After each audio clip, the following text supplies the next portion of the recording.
Hello friends, welcome back. Kerala ബ്ലാസ്റ്റേഴ്സിന്റെ ഈ സീസണിലെ മുദ്രാവാക്യം എന്ന് പറയുന്നത് വിട്ടുകൊടുക്കില്ല, മുട്ടുമടക്കില്ല എന്നുള്ളതാണ്. അത് എഴുതിയവനെ സമ്മതിക്കണം. കാരണം ഫ്യൂച്ചർ പ്രെഡിക്റ്റ് ചെയ്യാൻ കഴിവുള്ളവരാണ് അത് എഴുതിയിട്ടുള്ളത്. അതേ രീതിയിലാണ് ഇന്ത്യൻ സൂപ്പർ ലീഗിൽ മെജോറിറ്റി മാച്ചുകളിലും ബ്ലാസ്റ്റേഴ്സിന്റെ ഒരു ആറ്റിറ്റ്യൂഡും കളിച്ചിട്ടുള്ള പെർഫോമൻസ് നമ്മൾ നോക്കുകയാണെങ്കിൽ ആ ഒരു രീതിയിലാണ്. ഈ ഒരു മാച്ചിലേക്ക് വരുമ്പോൾ മുംബൈ സിറ്റി FC-ക്കെതിരെ മറ്റൊരു വമ്പൻ ടീം കൂടി ബ്ലാസ്റ്റേഴ്സിന് വേണ്ടിയിട്ട് മുട്ടുമടക്കുകയാണ്. Mohan Bagan super giants Ivan വൂക്കോമനെ വെച്ച് നമ്മൾ ഓരോ മാച്ച് കഴിയുന്തോറും നമ്മൾ വിചാരിക്കും ഇനി അദ്ദേഹത്തിന് മുന്നിൽ വീഴാൻ റെക്കോർഡുകളൊന്നുമില്ല. പക്ഷേ ഓരോ മാച്ച് കഴിയുമ്പോഴും നമ്മൾ കേൾക്കാത്ത അല്ലെങ്കിൽ നമ്മൾ ഇതുവരെ കിട്ടാത്ത എന്തെങ്കിലും ഒരു പുതിയ കാര്യം, പുതിയൊരു കണക്ക് ആ ഒരു മാച്ചിൽ ഇവാന് അനുകൂലമായിട്ട് വരാറുണ്ടായിരിക്കും. ഈ ഒരു മാച്ച് കഴിയുമ്പോഴും ഇവാൻ ഫെറാൻഡോയ്ക്കെതിരെ നേടുന്ന ആദ്യത്തെ വിജയം, അതുപോലെ തന്നെ 3 ക്ലീൻ ഷീറ്റ് വിജയങ്ങൾ, തുടർച്ചയായുള്ള 3ാമത്തെ ക്ലീൻ ഷീറ്റ് വിജയം, അങ്ങനെ കുറച്ച് അച്ചീവ്മെന്റ്സ് കൂടി ഇവാൻ വൂക്കോമനസിനൊപ്പം പോരുന്നുണ്ട്.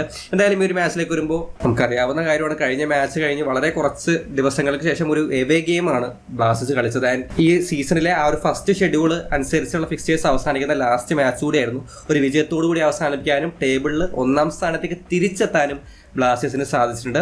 ഈ ഒരു മാച്ച് ടോട്ടലി നോക്കുമ്പോൾ നമുക്ക് ഫസ്റ്റ് ഹാഫും സെക്കൻഡ് ഹാഫും വേറെ ആയിട്ട് പറയാൻ പറ്റുന്ന രീതിയിൽ ആ ഒരു ഡിഫറൻസ് നമുക്ക് ഫീൽ ചെയ്യുന്നുണ്ടായിരുന്നു. ഫസ്റ്റ് ഹാഫ് എന്ന് പറയുന്നത് ഈ സീസണിൽ കേരള ബ്ലാസ്റ്റേഴ്സ് കളിച്ചിട്ടുള്ള one of the best first half എന്ന് ഒരു സംശയമില്ലാതെ പറയാം. എവേ ഗെയിംസിൽ വെച്ച് നമുക്കവിടെ വൺ ഓഫ് ദ ഇല്ല, അവിടെ ബെസ്റ്റാണ്.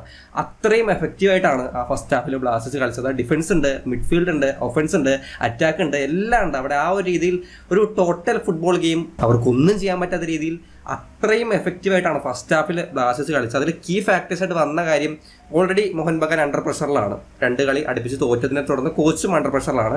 ഗ്രൗണ്ടിലേക്ക് വരുമ്പോൾ ആ പ്രഷർ കുറച്ചുകൂടി എഫക്റ്റീവായിട്ട് യൂസ് ചെയ്തിട്ടുണ്ട് ബ്ലാസ്റ്റേഴ്സ്. അതിൽ എടുത്തു പറയേണ്ട കാര്യം ആ ഒരു സോണൽ മാർക്കിംഗ് ആണെന്നാണ് ആ ഒരു ഫസ്റ്റ് മാച്ച് കണ്ടപ്പോൾ എനിക്ക് ഫീൽ ചെയ്യുന്നത്.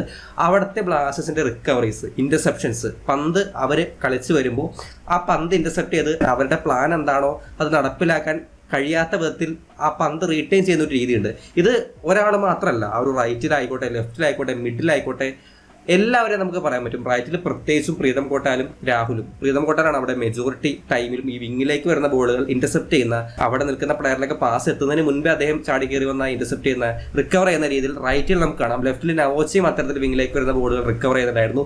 മിഡ്ഫീൽഡിലേക്ക് വരുമ്പോൾ അസറും അതുപോലെ തന്നെ ദാനിഷ് ഫാറൂഖ് കുറച്ച് ഒഫൻസീവ്ലി വീക്ക് ആയിരുന്നെങ്കിലും ഈ റിക്കവറീസിന്റെ കാര്യത്തിൽ ദാനിഷ് ഫാറൂഖിന്റെ ഭാഗത്തു നിന്നും ആ ഒരു കോൺട്രിബ്യൂഷൻ വരുന്നുണ്ടായിരുന്നു. പിന്നെ നമ്മുടെ 2 സെന്റർ ബാക്സ് മുന്നോട്ടേക്ക് കയറി വന്നിട്ട് ആ ഒരു ബിറ്റ്വീൻ ദ ലൈൻസിലുള്ള സ്പേസ് റെഡ്യൂസ് ചെയ്ത് ടെസ്കോവിച്ചും മിലോസ് ഡ്രിൻസിച്ചും ആ ഒരു റിക്കവറീസ് നടന്നിട്ടുണ്ടായിരുന്നു. എന്തിന് സ്ട്രൈക്കിങ്ങിലേക്ക് വരുമ്പോൾ ആ ഒരു ഫ്രണ്ടിൽ പോലും പെപ്രയും ദിമിത്രോസ് ഉൾപ്പെടെയുള്ള പ്ലേയേഴ്സ് പന്ത് അവരിൽ നിന്നും റിക്കവർ ചെയ്യുന്ന, റീറ്റെയിൻ ചെയ്യുന്ന, പൊസിഷൻ റീറ്റെയിൻ ചെയ്യുന്ന ഒരു പരിപാടി കാണാൻ സാധിച്ചു.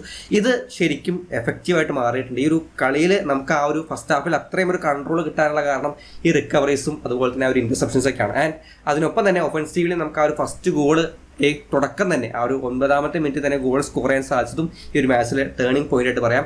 അതിനുശേഷം നോക്കുകയാണെങ്കിൽ പോലും ഈ പറഞ്ഞ പോലെ മോഹൻ ബഗാനെ ആ മുന്നോട്ട് കയറി വരാനോ അവർക്ക് ആ ഒരു കൃത്യമായ ചാൻസസ് ക്രിയേഷൻ നടത്താനോ എങ്ങനെ ഇട്ടാലും, ഇപ്പോൾ ഡിഫൻസിനെ പറ്റി നമ്മൾ വാദോരാതെ സംസാരിച്ചാലും മതിയാവില്ല. അത്രയും എഫക്റ്റീവായിട്ടാണ്. തുടർച്ചയുള്ള 3ാമത്തെ ക്ലീൻ ഷീറ്റാണ്. ലെസ്കോവിച്ച് മിലോസ് ആ ഒരു കോമ്പിനേഷൻ വളരെ എഫക്റ്റീവായിട്ടാണ് ബ്ലാസ്റ്റേഴ്സിന് വർക്ക് ചെയ്തുകൊണ്ടിരിക്കുന്നത്. ഒരു ഹൈ ബോൾ വരാണെന്നുണ്ടെങ്കിലോ അല്ലെങ്കിൽ ബോക്സിനകത്തേക്ക് ഒരു ക്രോസ് വരാണെന്നുണ്ടെങ്കിലോ അത് ക്ലിയർ ചെയ്ത് കളയുന്ന രീതി. ആൻഡ് ഈ പറഞ്ഞ പോലെ കഴിഞ്ഞ മാച്ചിൽ പറഞ്ഞ അതേ കാര്യം റിപ്പീറ്റ് ചെയ്യേണ്ട ഒരു അവസ്ഥയാണ്. ഷോർട്ട് പാസ് കളിച്ച് മുന്നോട്ട് പോവുകയോ അല്ലെങ്കിൽ ബോക്സിനകത്തേക്ക് കയറാൻ ശ്രമിക്കുകയോ ക്ലീൻ ആയിട്ട് ടാക്കിൾ ചെയ്ത് ആ ത്രെട്ട് ഒഴിവാക്കുന്ന രീതി, അതെല്ലാം എഫക്റ്റീവായിട്ട് തന്നെ ഒരു മാച്ചിൽ വന്നിട്ടുണ്ട്. ഡിഫൻസിനെ പറ്റി നമുക്ക് പ്രത്യേകിച്ച് പറയേണ്ടതുണ്ട്. ആൻഡ് ഈ സിറ്റുവേഷൻസിലൊക്കെയും ഈ റിക്കവറീസും അത് എടുത്ത് വീണ്ടും അറ്റാക്ക് ചെയ്യുന്ന ആ ഒരു കാര്യം ബ്ലാസ്റ്റേഴ്സിന് എഫക്റ്റീവായിട്ട് ചെയ്യാൻ സാധിച്ചിട്ടുണ്ട്. എൻ്റെ ഫസ്റ്റ് ഹാഫിൽ എനിക്ക് മറ്റൊരു കീ ഫാക്ടറായിട്ട് തോന്നിയത് ബ്ലാസ്റ്റേഴ്സിൻ്റെ ഒരു വെറൈറ്റി ഓഫ് അറ്റാക്സ് ആണ്. അത് ചില സമയത്ത് ബ്ലാസ്റ്റേഴ്സ് ഒരേ ഒരു മെത്തേഡിലേക്ക് മാത്രം കോൺസെൻട്രേറ്റ് ചെയ്യുന്ന, ലൂണ ഉള്ളപ്പോൾ പ്രത്യേകിച്ചും ലൂണയിലേക്ക് മാത്രം കോൺസെൻട്രേറ്റ് ചെയ്യുന്ന ഒരു അറ്റാക്കിംഗ് പ്ലാൻ ബ്ലാസ്റ്റേഴ്സിന് ഉണ്ടായിരുന്നു. ലൂണ പോയത് ഈ ഒരു രീതിയിൽ നന്നായി വരുന്നുണ്ട്. കാരണം ഒരു മെത്തേഡിലേക്ക് മാത്രമല്ല ബ്ലാസ്റ്റേഴ്സ് ഈ ഒരു മാച്ചിലേക്ക് ഫോക്കസ് ചെയ്തിട്ടുള്ളത്. നമ്മൾ തുടക്കം നോക്കുകയാണെങ്കിൽ 2 തവണ പ്രീതം കോട്ടാലിന്റെ ഭാഗത്ത് നിന്ന് ലോങ് ഡയഗണൽ ബോൾസ് വരുന്നു. അതിൽ ഒരെണ്ണമാണ് ബോക്സിനകത്ത് ദിമിത്രോസ് നല്ലൊരു ചാൻസ് ആയി മാറുന്നതും ആ ക്രോസ് ബാറിൽ തട്ടിത്തെറിക്കുന്നതും. അങ്ങനെ ലോങ് ഡയഗണൽ ബോൾസ് 2 തവണ അറ്റാക്കിലേക്ക് വരുന്നു. അതിനൊപ്പം വിങ്ങിൽ നിന്നുള്ള കോൺട്രിബ്യൂഷൻ, എയ്മൻ ആണെങ്കിലും രാഹുൽ ആണെങ്കിലും, എയ്മന് പന്ത് കിട്ടിക്കഴിഞ്ഞാൽ അദ്ദേഹം ഇൻസൈഡിലേക്ക് വരാൻ ശ്രമിക്കുന്നതും ഇൻസൈഡിൽ വന്നിട്ട് സ്ട്രൈക്കേഴ്സിനെ കണ്ടെത്തുന്നതും അല്ലെങ്കിൽ ഇൻസൈഡിൽ നിന്ന് ഷോട്ട് എടുക്കാൻ ശ്രമിക്കുന്ന വിങ്ങിൽ നിന്നുള്ള കോൺട്രിബ്യൂഷൻ കാണാം. ഇനി നമ്മുടെ ഫുൾ ബാക്സിന്റെ കോൺട്രിബ്യൂഷൻ, അവർ കയറി വന്നിട്ട് ഓവർലാപ്പ് ചെയ്ത് പ്രീതം കോട്ടാലിന്റെ ക്രോസ് ഉണ്ടായിരുന്നു, നവോച്ച സിംഗിന്റെ ക്രോസ് ഉണ്ടായിരുന്നു. അങ്ങനെ വിങ്ങേഴ്സിന്റെ കോൺട്രിബ്യൂഷൻ കാണാം. അതിനൊപ്പം തന്നെ ഷോർട്ട് പാസ് ഗെയിം, ആ ഒരു മിഡ്ഫീൽഡിൽ എയ്മൻ രാഹുൽ കളിച്ചിട്ടുള്ള ആ ഒരു ഷോർട്ട് പാസ് ഗെയിം, ഇങ്ങനെ വെറൈറ്റി ഓഫ് അറ്റാക്കിംഗ് മെത്തേഡ്സ് ഒന്നിലേക്ക് മാത്രം ഫോക്കസ് ചെയ്യാതെ വിങ്ങിലേക്കോ ഫുൾ ബാക്സിലേക്കോ അല്ലെങ്കിൽ ഏതെങ്കിലും ഒരു പ്ലേ മേക്കറിലേക്കോ മാത്രം ഫോക്കസ് ചെയ്യാതെ ഇത്തരത്തിൽ ഡിഫറൻ്റ് ആയിട്ടുള്ള അറ്റാക്കിംഗ് മെത്തേഡ്സ് കൊണ്ടുവരാൻ സാധിച്ചത് അറ്റാക്കിംഗ് വൈസ് എഫക്റ്റീവായിട്ട്. അതിന് പുറമെ കൂട്ടിച്ചേർക്കേണ്ട മറ്റൊരു കാര്യം സ്ട്രൈക്കേഴ്സിന്റെ ആ ഒരു കോൺട്രിബ്യൂഷൻ. അവർ ഈ പറഞ്ഞ പോലെ ഡ്രോപ്പ് ചെയ്ത് ഇറങ്ങി വന്ന് ഇങ്ങിലേക്ക് ബോക്സിനകത്തേക്ക് ഡ്രിബിൾ ചെയ്ത് കയറാൻ ശ്രമിക്കുന്ന അത്തരത്തിലൊരു സോളോ എഫേർട്ടിലൂടെയാണ് ദിമിത്രിയോസ് ആ ഒരു ഗോൾ സ്കോർ ചെയ്യുന്നത്. ഇത്തരത്തിൽ variety of attacking methods try ചെയ്യാനും അതെല്ലാം എഫക്റ്റീവ് ആയുള്ള ത്രെഡ്സ് ആക്കി മാറ്റാനും ബ്ലാസ്റ്റേഴ്സിന് സാധിച്ചിട്ടുണ്ട്. ലൂണയ്ക്ക് പകരം 11 പേര് മുന്നോട്ട് കയറി വരികയാണ്. ആ ഒരു എഫക്റ്റീവ് ആയുള്ള രീതിയിൽ അറ്റാക്ക് കാണാം. ഇത് ഫസ്റ്റ് ഹാഫിൽ മാത്രം കണ്ട കാര്യമാണ്. ആൻഡ് ഫസ്റ്റ് ഹാഫിലും സെക്കൻഡ് ഹാഫിലും ഒരേപോലെ എഫക്റ്റീവായിട്ട് നിന്ന ആ ഡിപ്പാർട്ട്മെന്റ് അത് ഡിഫൻസ് തന്നെയാണ്. ഫസ്റ്റ് ഹാഫിൽ മോഹൻ ബഗാന് ഒരു ഷോട്ടോ ഒരു ഓൺ ടാർഗറ്റ് ഷോട്ടോ ഇല്ല. സെക്കൻഡ് ഹാഫ് അവസാനിക്കുമ്പോഴും 13 അറ്റംപ്റ്റുകൾ ഉണ്ടെങ്കിലും അതിൽ ഒരെണ്ണം മാത്രമാണ് സച്ചിനിലേക്ക് എത്തിയിട്ടുള്ളത്, ഓൺ ടാർഗറ്റിലേക്ക് എത്തിയിട്ടുള്ളത്. അവിടെ ഡിഫൻസ് എടുത്ത് പറയണം, സച്ചിന്റെ കുറച്ച് ഇൻവോൾവ്മെന്റും ഈ ഒരു മാച്ചിൽ എഫക്റ്റീവ് ആയിരുന്നു. അതിന്റെ ഔട്ടിങ്സ്, ആ ഒരു പന്ത് ക്യാച്ച് ചെയ്യുന്ന രീതി, പൊസിഷനിങ്, അവിടെയൊക്കെ നമുക്ക് മോഹൻ ബഗാന്റെ ഭയങ്കരമായിട്ടുള്ള ഒരു അറ്റാക്കോ മുന്നേറ്റമോ ഒന്നും അല്ല, പക്ഷെ അതെല്ലാം ഡേഞ്ചറായി മാറാതെ ആ സിറ്റുവേഷനെ വളരെ കോൺഫിഡന്റ് ആയിട്ട് ഹാൻഡിൽ ചെയ്യാൻ സച്ചിനും സാധിച്ചിട്ടുണ്ട്. Defence throughout the match Leskovac ആണെങ്കിലും മിലോസ് ആണെങ്കിലും നവോച്ച് ആണെങ്കിലും പ്രീതമാണെങ്കിലും അതിനുശേഷം വന്ന പ്രബീർ ദാസ് ആണെങ്കിലും എല്ലാവരും അവരുടെ ആ ഒരു പാർട്ട് മികച്ച രീതിയിൽ ചെയ്തിട്ടുണ്ട്. പ്രീതം കൊണ്ടെല്ലാം കടന്നു പോയാൽ ലെസ്കോച്ചിനെ കടന്നു പോകില്ല. ആ ഒരു രീതിയിൽ എല്ലാവരും ആ ഡിഫൻസിനെ മികച്ച രീതിയിൽ പെർഫോം ചെയ്ത് വെച്ചിട്ടുണ്ട്. എന്തായാലും നമുക്ക് വളരെ കോൺഫിഡൻസോടുകൂടി പറയാൻ പറ്റും ഈ ഡിഫൻസ് പൊളിയാൻ ഇച്ചിരി പാടാണ്.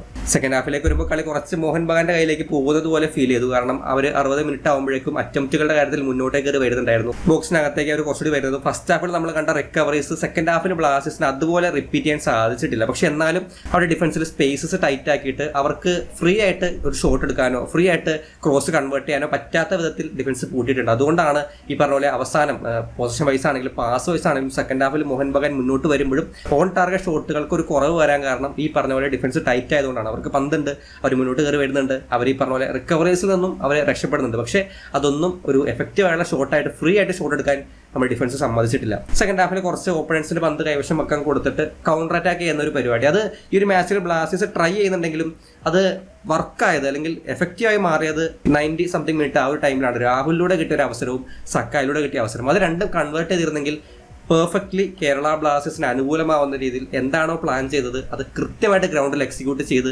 നീറ്റ് എന്ന് പറയാൻ പാകത്തിന് ആ ഒരു ഗെയിമിന്റെ പാറ്റേൺ മാറിയേനെ. പക്ഷെ അവസാനം ആ ഒരു കൺവേർഷൻ മാത്രമാണ് ബ്ലാസ്റ്റേഴ്സിനെ കുറച്ചൊന്ന് പിന്നോട്ട് പോകുന്നത്. സോ അതർവൈസ് നമ്മൾ നോക്കുകയാണെങ്കിൽ വളരെ മികച്ച രീതിയിൽ പ്ലാൻ ചെയ്ത് ടാക്ടിക്കലി നോക്കുകയാണെന്നുണ്ടെങ്കിലും വലിയ വലിയ പേരുകാരൊക്കെ ഉള്ള കമ്മിൻസും സാദിഖും ഹ്യൂഗോ ബൊമസിനെയൊക്കെ നിശബ്ദമാക്കി നിർത്താൻ നമ്മുടെ ഡിഫൻസിനും കിട്ടിയ അവസരത്തിൽ മികച്ച പെർഫോമൻസ് കാഴ്ചവെക്കാൻ നമ്മുടെ മുന്നേറ്റത്തിനും ഫസ്റ്റ് ഹാഫിൽ ഹോൾഡ് ചെയ്യാൻ മധ്യനിരക്ക് സാധിച്ചിട്ടുണ്ട്. ആൻഡ് പെർഫോമൻസിന്റെ കാര്യത്തിൽ വളരെ സന്തോഷത്തോടു കൂടി എടുത്തു പറയാൻ പറ്റുന്ന ഒരു പ്ലെയർ മുഹമ്മദ് അസറാണ്. അതേ പറ്റി ഇന്നലെ രാവിലെ നമ്മളൊരു വീഡിയോ ചെയ്തതേ ഉള്ളൂ, അണ്ടർ റേറ്റഡ് എന്ന് പറഞ്ഞിട്ട്. ഈ ഒരു മാച്ചിൽ ഫസ്റ്റ് ഹാഫിൽ അതിന്റെ പെർഫോമൻസ് ബ്രില്യൻ. അദ്ദേഹം വളരെ മികച്ച രീതിയിലാണ് ആ ഒരു പൊസിഷൻ കൈകാര്യം ചെയ്തത്. അദ്ദേഹത്തെക്കാൾ എക്സ്പീരിയൻസ് ഉള്ള ദാനിഷ് ഫാറൂഖ് കുറച്ച് ലേസി ആയിട്ട് മിസ് പാസുകളൊക്കെ കളിക്കുമ്പോൾ ഇവിടെ ഒരു പ്രശ്നമില്ല. അദ്ദേഹം വളരെ നീറ്റായിട്ടാണ് ഓരോ പാസുകൾ, റിക്കവറീസ്, എറേഴ്സ് അധികം ഇല്ല.